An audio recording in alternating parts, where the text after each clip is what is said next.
वाढवण बंदर प्रकल्पामुळे स्थानिक मच्छीमार आणि भूमिपुत्रांच्या रोजगारावर कोणताही गदा येऊ नये यासाठी पालघरचे खासदार डॉक्टर हेमंत विष्णू सावरा यांनी आक्रमक भूमिका घेतली. नवी दिल्ली इथं केंद्रीय बंदरे, नौवहन आणि जलमार्ग मंत्री सर्बानंद सोनोवाल यांची भेट घेऊन वाढवण बंदर प्रकल्पात स्थानिकांच्या हिताला सर्वोच्च प्राधान्य देण्याची मागणी केली. खासदार डॉक्टर सावरा यांनी केंद्रीय मंत्र्यांना दिलेल्या पत्रात स्थानिकांना बंदराचं बांधकाम, सुरक्षा सेवा, लॉजिस्टिक आणि वाहतूक यांसारख्या सर्व क्षेत्रात तरुणांनाच प्राधान्य रोजगार देण्यात यावा.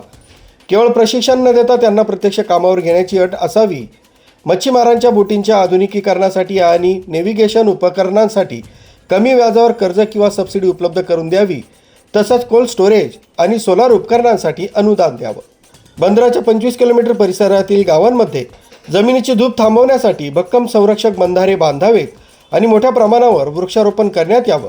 प्रकल्पांचा मासेमारीवर होणारा परिणाम स्पष्ट करणारा वैज्ञानिक अहवाल स्थानिकांसमोर प्रसिद्ध करण्यात यावा. नवीन रस्ते पूर्ण होईपर्यंत सध्याच्या रस्त्यांचं मजबूतीकरण करण्यात यावं अशी मागणी करण्यात आली. वाढवण बंदर हा राष्ट्रीय महत्त्वाचा प्रकल्प असला तरी इथले भूमिपुत्र आणि मच्छीमारांचे हित सर्वोच्च आहे. स्थानिकांची आजीविका सुरक्षित राहिली तरच खऱ्या अर्थानं विकास होईल.